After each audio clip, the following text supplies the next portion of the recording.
오늘의 주요 뉴스입니다. 전국 18개 대학에서 참정권 침해 규탄 시국 선언이 벌어지고 있습니다. 현장 연결해 보겠습니다. 민주당이 당권을 두고 정면 충돌하는 모양새입니다. 친명과 친청의 충돌, 속도도 빠르고 강도도 셉니다. 긴박했던 하루와 속내 전해드립니다. 국민의힘 새 원내대표가 선출이 됐는데요. 장동혁, 한동훈 두 사람의 운명은 어떻게 되는 건지 짚어보겠습니다. 뉴스에 시작합니다. 저는 동정민입니다. 중앙선거관리위원회 투표용지 부족 사태를 점검하는 첫 회의를 열었습니다. 자, 위원장, 총체적 부실 선거였다며 매일 회의를 열겠다. 철저한 진상조사 의지를 밝혔는데요. 하지만 이 열흘짜리 셀프 조사로 가능하겠냐 비판이 거센데 첫 회의마저도 지각 시작했습니다. 서수식, 남영주 기자입니다. 회의장 안으로 속속 들어오는 중앙선거관리위원회 진상규명위원들. 당초 오후 3시 10분에 시작해야 했지만 이미 10분이 지난 시각입니다. 시간이 20분이 넘었습니다. 선관위가 투표용지 부족 사태의 원인을 파악하겠다며 진상규명위원회를 출범했지만 회의 첫날부터 지각 출발이었습니다.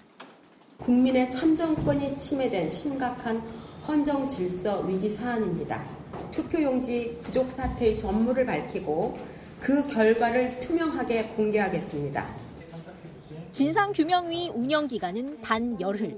정확한 진상조사와 책임자 적발, 시스템 개혁까지 공언했지만 짧은 기간과 셀프 조사에 국민이 납득할 만한 결과가 나올지는 회의적입니다. 나경원 국민의힘 의원은 음주운전자가 혈중 알코올 농도를 직접 재고 부정행위 걸린 학생이 직접 채점하는 꼴이라고 비판했습니다. 선관위는 감사원의 감사 등 정당한 견제가 있을 때마다 오직 독립성 핑계만 대며 성역화를 시도해 왔습니다. 선관위는 진상규명위는 모두 외부위원으로 구성했고 독립된 조사 권한을 가지고 있다고 설명했습니다. 채널A 뉴스 남영주입니다. 서울대, 고려대, 연세대 등 전국 18개 대학 총학생회가 참정권 침해 규탄 시국 선언을 시작했습니다. 전국 대학 이 총학생회가 한 목소리를 내는 것도 참 오랜만인 것 같은데요. 고려대에 나가 있는 취재기자 연결해 보겠습니다. 임종민 기자, 오후 6시부터 시작한다고 했었는데 하고 있습니까? 네, 그렇습니다. 시국선언 아직도 진행되고 있습니다. 어제까지만 해도 전국 16개 대학이 시국선언에 참여하는 걸로 알려졌는데요. 충북대와 서울과기대 총학생회도 참석하면서 시국선언 참여대학은 18곳으로 늘었습니다. 이곳 고려대 민주광장에서도 오후 6시부터 시국선언 집회가 열리고 있는데요. 수백 명의 학생들이 자리를 지키고 있는 가운데 조금 전까지 선관위를 규탄한다는 등의 구호제창이 이어졌고 지금은 저렇게 단상 위에 학생들이 한 명씩 올라 자유 발언을 이어가고 있습니다. 총학생회들은 이번 사태를 국가기관에 의한 국민 참정권 침해로 규정하고 진상규명과 책임자 처벌 등을 요구하는 시국 선언문을 발표했는데요. 이곳 고려대와 서울대, 연세대, 서강대 등 수도권 지역 대학들은 물론 충북대와 전북대, 부산대 등까지 충청, 호남, 영남까지 총 8개 대학 총학생회가 동참했습니다. 서강대와 부산대 등에선 바닥에 학교 점퍼를 깔아두는 방식으로 항의 의사를 표현하기도 했습니다. 이들 대학 총학생회는 국정조사와 특검 등을 통한 진상조사와 선관위 구조 개혁, 그리고 실효성 있는 재발 방지 대책도 요구하고 있습니다. 오늘 고려대 시국선언 발표 집회는 외부 세력의 개입을 우려해 학생증이 없는 외부인 출입은 막고 정당 관련 물품의 반입도 차단한 채로 진행되고 있습니다. 지금까지 고려대 민주광장에서 전해드렸습니다. 네, 법원이 투표용지 부족 사태를 겪었던 그 송파구 잠실투표소 현장 검증에 나섰습니다. 핵심 증거물을 확보하기 위해서인데요. 하지만 그 핵심 증거물인 투표용지 1,900매를 담아뒀던 보관함이 없어 빈손으로 돌아와야 했습니다. 그럼 그 보관함은 어디로 간 걸까요? 김다정 기자입니다. 서울 잠실 7동 제2투표소로 법원 판사와 직원, 송파구 선관위 관계자들이 들어갑니다. 증거 보전이라고 적힌 종이가 붙은 파란색 상자도 들고 있습니다. 지난 6.3 지방선거 당시 투표용지 부족 사태가 벌어진 이곳 투표소에서 투표용지 보관 상자와 투표소를 비추는 CCTV 등을 확보하려고 법원에서 현장 검증을 나온 겁니다. 하지만 투표소에 들어간 지 약 30분 만에 법원 관계자들은 빈손으로 나왔습니다. 인쇄 매수 1,900매라고 표기된 투표용지 보관 상자 등을 발견하지 못한 겁니다. 오늘 발견한 것들 있으신가요? 앞서 법원은 서울시장 후보였던 개혁신당 김정철 최고위원의 증거 보전 신청을 받아줬습니다. 들어갔는데 이제 없었습니다. 이미 다 치우고 없어가지고 확인을 못했고요. 서울시 선관위 관계자는 통상 투표용지 상자는 담당 지역 선관위가 회수해서 정리하거나 보안 폐기한다고 설명했습니다. 현재는 투표용지 상자를 가지고 있지 않다는 겁니다. 서울 동부지법은 추후 선관위 등에 물어 투표 상자 등의 소재지가 확인되면 다시 검증에 나설 수 있다고 밝혔습니다. 채널A 뉴스 김다정입니다. 이 시민들의 송파구 개표소 봉쇄 농성 엿새째로 접어들었습니다. 개표소인 핸드볼 경기장 안엔 체육단체 사무실들이 있는데요. 서류 등을 갖고 나오겠다며 들어가겠다고 했지만 이 안에 있는 투표함, 투표용지가 훼손될 수 있다며 시민들이 막아섰습니다. 이 경찰이 중재에 나섰지만 소용이 없었는데요. 이 충돌도 우려가 됩니다. 김선범 기자입니다. 서울올림픽공원 핸드볼 경기장, 송파구 개표소 출입구 앞에 몰려든 시민들. 안으로 들어가려는 체육단체 직원들 앞에서 구호를 외치며 진입을 막습니다.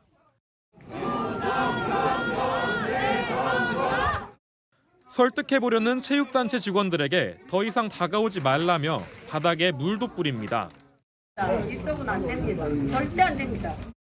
이들이 개표소로 들어가서 투표함이나 투표용지를 빼돌릴 수 있다는 게 이유입니다. 들여보내주자는 목소리도 있지만 금세 반대 주장에 부딪힙니다. 국민주권이 침해돼서 그런 거지 체육계의 업무를 마비시키기 위함이 아니에요. 아니 우리 지금 한참 잘못했어요. 따로 얘기를 안 합니다. 모두가요? 아니 모두가 싫어하는 게 아니잖아요. 그래서 다른 출입구로 들어갈 길을 알아보라는 말도 나옵니다. 옆에도 한번 갔다 와보세요. 다 둘러보세요. 시민대표의 내부 동행이나 반출 물품 검사 등을 조건으로 경찰이 중재를 시도했지만 소용이 없었습니다. 반출 물품과 자료를 모두 촬영하겠다는 일부 시민들 요구에 체육단체 측이 개인정보 보호를 이유로 난색을 표한 겁니다. 체육단체들은 체육관 봉쇄로 직원 급여 지급이나 세금 납부에도 차질을 빚고 있다며 하소연합니다. 대한체육회 관계자는 업무 터전을 빼앗긴 입주단체가 핸드볼, 당구, 펜싱 등 12개나 된다고 밝혔습니다. 오늘 오후 4시 기준 개표소 앞에 모인 시민들은 경찰 비공식 추산 1,200명 수준. 체육단체가 내일 재차 진입을 예고하면서 물리적 충돌 가능성에 대한 우려도 나옵니다. 채널A 뉴스 김선범입니다. 개표소 봉쇄 현장에 배치된 이 경찰관들을 향한 일부 시민들의 돈 없는 조롱도 논란입니다. 시위 참여자들에게 에어싸인 채 중국 공안이라는 조롱과 폭언을 당한 경찰관이 참담하다며 내부망에 하소연을 했습니다. 가족들은 법적 대응을 예고했습니다. 최다혜 기자입니다. 길바닥에 쪼그려 앉은 경찰관을 에워싼 시민들. 왜 아무도 안 연락이 왔어요? 경찰관을 따라다니며 중국 공안 아니냐고 조롱합니다. 그걸 좀 어떻게 하세요? 어디래요? 말 좀 하시다가 이제 무관 소행 들어갔어. 송파구 개표소 봉쇄 농성 참여자들이 경찰관에게 신분증 제시를 요구하는 상황은 수시로 벌어집니다. 조롱을 당하는 모습이 SNS에 확산된 경찰관은 개표소 안전 유지를 맡은 경찰 기동단 간부 김모 경정. 경찰 내부망에 경권은 어디에 있냐며 참담한 심경을 토로했습니다. 작정하고 퍼붓는 시비, 도발, 욕설 앞에서 감정을 추스르기 힘들다며 앞으로 시위 양상은 경찰이 어디까지 용인해 줄 것인지를 시험하는 수준으로 변할지도 모른다고 하소연했습니다. 김경정 가족은 조롱 영상을 올리고 악성 댓글을 단 사람들에 대한 법적 대응을 예고했습니다. 주변 지인들한테 연락이 많이 오는데 왜냐면 얼굴이 너무 박제돼서. 경찰은 현장에서 정신적 피해를 입은 경찰관에게 심리 상담 등을 지원하겠다고 밝혔습니다. 채널A 뉴스 최다혜입니다. 네, 궁금합니다. 대체 선관위는 왜 투표용지를 유권자의 절반, 그러니까 50%만 인쇄하라는 지침을 만들었을까요? 이 50% 하한선, 기준은 뭐였을까요? 저희 취재 결과 선관위는 TF까지 꾸려 2달간 운영했지만 투표율이 어느 정도 되리라는 예측도 없이 50%로 줄여버렸습니다.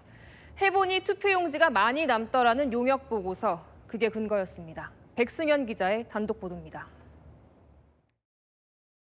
지방선거의 경우 60% 정도 인쇄했는데도 폐기되는 투표용지가 많음. 지난 2022년 중앙선관위 발주로 한국행정연구원이 작성한 용역보고서 내용입니다. 채널A 취재 결과 중앙선관위는 이 보고서 내용 등을 토대로 지난해 7월 공직선거 절차 사무 개선을 위한 TF를 발족했습니다. 투표용지를 얼마나 인쇄할지 그 수를 산정하는 논의를 이어가기 위해서입니다. 구시군 선관위 소속 직원 11명이 지난해 7월부터 2달간 과천청사에 상주하며 논의한 것으로 알려졌습니다. TF 운영 후 중앙선관위는 투표용지 인쇄 매수의 하한 기준을 기존 60%에서 50%로 줄였습니다.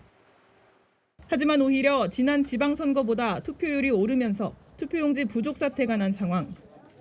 선관위 관계자는 50%로 낮출 때 투표율 예측을 얼마로 했는지 묻자 유권자 의식조사 외에 우리가 산출한 건 없다고 했습니다.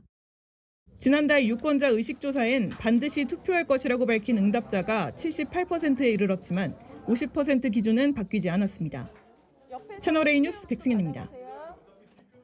네, 이렇게 투표용지를 유권자 절반만 찍어도 된다는 가이드라인이 내려갔는데도 유권자 100%에 맞게 인쇄한 곳 전국에 딱 한 지역 있었습니다. 인천 옹진군 선관위 관계자에게 물어보니 이런 대답이 돌아왔습니다. 유권자가 다 올 수 있다고 생각했다고요. 이게 상식 아닐지요. 이혜주 기자가 취재했습니다. 지난 6.3 지방선거 당일 인천 옹진군의 임시투표소로 운영됐던 세 곳입니다. 이곳 주민들에게 투표용지 부족 사태는 먼 나라 얘기였습니다. 줄 많이 서 계신 분 없고 용지도 수월하게 받았습니다. 송파에 사는 처제가 그날 자기네 지역은 투표용지가 부족했다 해가지고 나는 이런 일이 있나 그런 생각을 했어.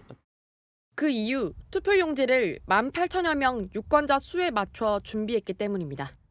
만에 하나 한 장이라도 모자란다면 보완할 수 있는 방법이 없겠다. 저희는 도서 지역이기 때문에 100% 다 공급을 해야 사전 투표율이 높든 안 높든 좀 완벽하게 좀 대비할 필요가 있겠다.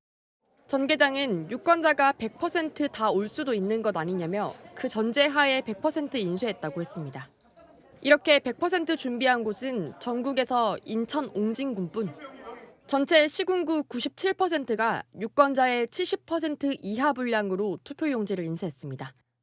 60% 이하로 준비한 곳도 131곳이나 됐고 그중 91곳이 투표용지 부족 사태를 피하지 못했습니다. 채널A 뉴스 이혜주입니다.